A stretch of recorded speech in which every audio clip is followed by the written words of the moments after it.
नमस्कार दोस्तों, उषा की आवाज़ चैनल में आप सभी का स्वागत है। हमारी आज की कहानी है बदला। बेटा, तेरी बहुत याद आ रही है। कब आ रहा है तू? पूरे 3 साल हो गए तुझे देखे, अब रहा नहीं जाता। गोमती फोन पर अपने बेटे सौरभ से बोली। सौरभ बोला, मम्मी मेरी 15 दिनों बाद मुंबई में मीटिंग है, जिसके सिलसिले में मैं मुंबई आने वाला हूँ। तब गांव भी आऊँगा। और ये बताओ, घर में सब कैसे हैं? दादा दादी पापा? गोमती बोली, सभी ठीक है बेटा, बस तू जल्दी से आ जा। फोन रखकर सौरभ को अपना परिवार याद आ गया। अभी भी सभी को बहुत याद करता था और खासकर अपने दादा दादी को। दादा दादी के प्रति उसका विशेष लगाव था। बचपन में उन्हीं के साथ ज्यादा रहा करता था। जब से पढ़ाई के सिलसिले में विदेश आया, तब से वापस भारत जाने की संभावनाएं बहुत कम हो पाती थी। पढ़ाई जैसे ही खत्म हुई, विदेश में ही नौकरी भी लग गई। मगर इस बार उसे खुशी थी कि मीटिंग के बहाने ही सही अपने घर तो जाने को मिलेगा। अपने माता पिता और दादा दादी को देखने को उसकी आंखें तरस रही थी। उसे वह दिन याद आ गए जब बचपन में वह अपने दादा दादी के साथ ही सोया करता था। रोज रात को दादा दादी कहानियां सुनाते, तब जाकर उसे नींद आती। दादी रोज उसी की पसंद का खाना बनाती और उसके दादा उसे रोज शाम बाहर घुमाने ले जाते। सारी बातें याद करके सौरभ का दिल बच्चे जैसा मचल उठा। मगर यहाँ विदेश से ऐसे निकलना आसान कहाँ था। बहू, तुम्हारे पापा जी का शुगर दिन ब दिन बढ़ता ही जा रहा है, जबकि मीठे से भी बहुत सालों से परहेज रखा हुआ है इन्होंने। इन गांव के डॉक्टर को दिखा दिखा कर थक गए हैं, मगर कुछ फर्क ही नहीं पड़ता, बल्कि दिन ब दिन इनकी तबीयत ज़्यादा खराब होती जा रही है। एक बार किसी बड़े डॉक्टर को दिखा देते तो अच्छा होता। गोमती की सास विमलेश जी ने गोमती से कहा। गोमती मुंह पिचकाकर बोली, माँ जी, पैसे क्या पेड़ पर लगते हैं? यहाँ गांव के डॉक्टर को दिखाने के लिए आपको पैसे देते हैं, वह क्या कम है जो अब आपको बड़े डॉक्टर को दिखाने शहर जाना है? आने दो आज आपके बेटे को। आपकी शिकायत ना की तो मेरा नाम गोमती नहीं। विमलेश जी बोली, मुझे माफ कर दो बहू, तुम नितिन से कुछ ना कहना। वैसे ही वह काम से थक हार कर आता है और ऐसे में तुम शिकायतों की पोटली खोलकर बैठ जाती हो तो उसका दिमाग भी हिल जाता है और वह भी झन्ना उठता है। गोमती बोली, साफ साफ क्यों नहीं कहती माँ जी कि आपको अपने बेटे से डर लगता है?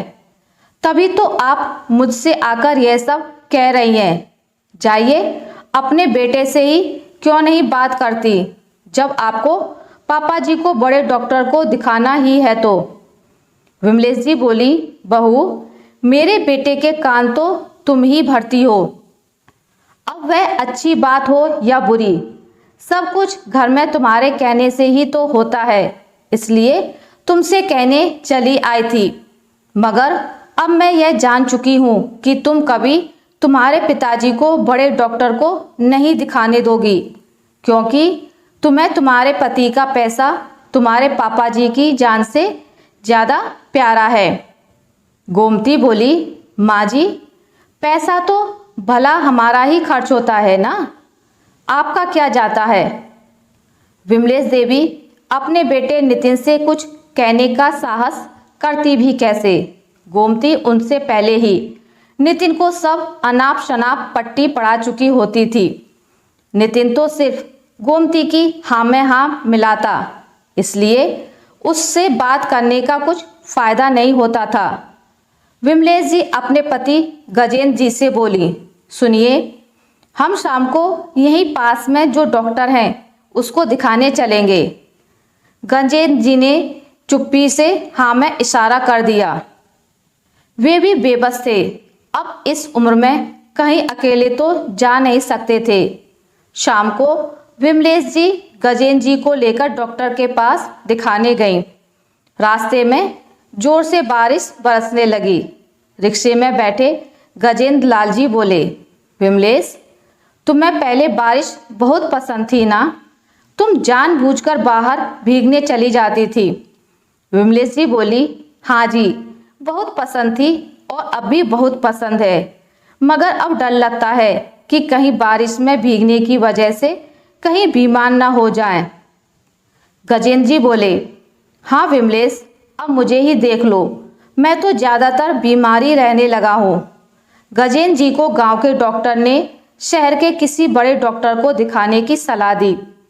यह सुनकर दोनों का चेहरा उतर गया और वे लोग वापस रिक्शा पकड़ घर के लिए रवाना हुए। रिक्शा से उतरकर विमलेश जी ने गजेंद्र जी का हाथ थाम लिया, क्योंकि रास्ते में बहुत कीचड़ जमा हो गया था और उन्हें डर था कि कहीं गजेंद्र जी फिसल ना जाएं। तभी गोमती अपनी कुछ सहेलियों को बाहर तक छोड़ने आई। जब गोमती ने दोनों को यूं एक दूसरे का हाथ थामे देखा तो आकर नितिन के सामने खूब बवाल किया और कहने लगी, अब इस उम्र में इन दोनों बूढ़ों को मटर गश्ती करते शर्म नहीं आती क्या? नितिन, तुम्हें पता है, मेरी सहेलियों ने भी यह सब देखा और सभी एक दूसरे के सामने देखकर हंस रही थी। एक ने तो यह तक कह दिया, बूढ़ी घोड़ी लाल लगाम। गोमती, तुम्हारे सास ससुर को इस उम्र में शर्म नहीं आती क्या, जो रास्ते में भी एक दूसरे का हाथ थामे चल रहे हैं जैसे कोई नवविवाहित जोड़ा हो? नितिन, मैं तो तंग आ गई हूँ दोनों की हरकतों से। ना जाने कब तक मेरी ही छाती पर मूंग डालेंगे यह दोनों। तुम इन दोनों को कहीं क्यों छोड़ आते? कम से कम बला तो टलेगी हमेशा के लिए। नितिन बोला, गोमती, मैं भी तो तंग आ चुका हूँ इन दोनों से। मैं भी तो यही चाहता हूँ कि इन दोनों को कहीं छोड़ाऊँ, मगर कहाँ, यह समझ में नहीं आ रहा है। गोमती बोली, वैसे भी दोनों को बड़े डॉक्टर के पास जाना है। माँ जी मुझे अब तक 10 बार कह चुकी हैं। यह बात आप तो जानते ही हो। इन दोनों को क्या है, पैसा तो हमारा जाएगा ना।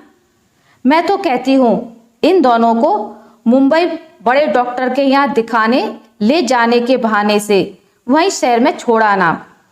और क्या, इन बूढ़ों को और झेलना भी नहीं पड़ेगा।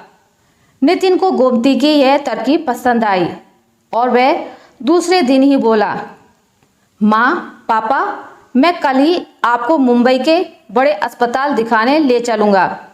वैसे भी पापा का शुगर बहुत ज़्यादा बढ़ गया है। आप लोग अपने कपड़े बैग में भर लीजिए, क्योंकि वहाँ हमें 4-5 दिन तो लग ही जाएंगे। गजेंद्र जी और विमलेश जी सोचने लगे, आज बेटा इतने चाशनी भरे शब्दों से कैसे बात कर रहा है। इतने दिनों से कह रहे हैं, लेकिन इसके कानों पर जूं तक नहीं रेंगी थी। उल्टा 4 बातें सुना दिया करता था और आज अचानक बड़े डॉक्टर के यहाँ ले जाने के लिए कैसे तैयार हो गया। विमलेश जी ने अपना और गजेंद्र जी का बैग तैयार कर लिया और दूसरे ही दिन वे लोग मुंबई के लिए रवाना हो गए। मुंबई पहुंचकर जैसे ही वे लोग अस्पताल पहुंचे, नितिन उन्हें अस्पताल के बाहर बैठाकर बोला, आप लोग यहाँ बैठिए, मैं अभी थोड़ी देर में वापस आता हूँ। नितिन को गए जब काफ़ी समय हो गया तो गजेंद्र जी और विमलेश जी परेशान हो गए। दोनों ने नितिन के नंबर पर फ़ोन किया, पर नितिन का फ़ोन भी नहीं लग रहा था। दोनों थक हार कर वहीं बैठे रहे। बेचारे यहाँ किसी को जानते भी तो नहीं थे। रात को वहीं बेंच पर सो गए।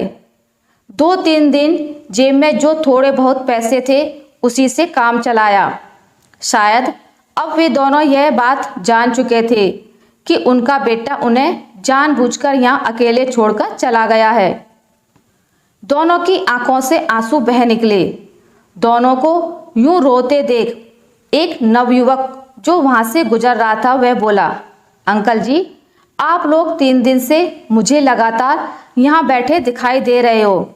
मैं भी 3 दिनों से यहाँ अपने पापा का इलाज करवाने आ रहा हूँ। आप लोग यहाँ के नहीं लगते, शायद किसी गांव से आए हों। मेरा नाम राज है। क्या मैं आप लोगों की कुछ मदद कर सकता हूँ? दोनों वृद्ध दंपति ने अपनी पूरी कहानी बता दी। राज को उन पर तरस आ गया और वह दोनों को अपने घर ले आया। गजेंद्र जी और विमलेश जी वापस बेटे के पास नहीं जाना चाहते थे, इसलिए विमलेश जी हाथ जोड़कर बोली, बेटा, हम तुम्हारे घर ऐसे ही मुफ्त में नहीं रहेंगे। तुम हमें घर का काम करने दो, ताकि हमें यह ना लगे कि हम यहाँ मुफ्त की रोटियां तोड़ रहे हैं। राज अपने पिता के साथ उस घर में अकेला रहता था। उसके पिता बहुत ज़्यादा बीमार थे, इसलिए उसने घर के सारे काम इस वृद्ध दंपति को दे दिए। वहाँ विदेश से सौरभ भी अपनी मीटिंग के लिए मुंबई के लिए रवाना हो चुका था और जिससे उसकी मीटिंग होने वाली थी वह कोई और नहीं, राज ही था। सौरभ राज के घर पहुंचा और दोनों ने एक साथ मीटिंग की। उतने में विमलेश जी दोनों के लिए चाय नाश्ता लेकर आ गई। सौरभ अपनी दादी को वहां देखकर दंग रह गया।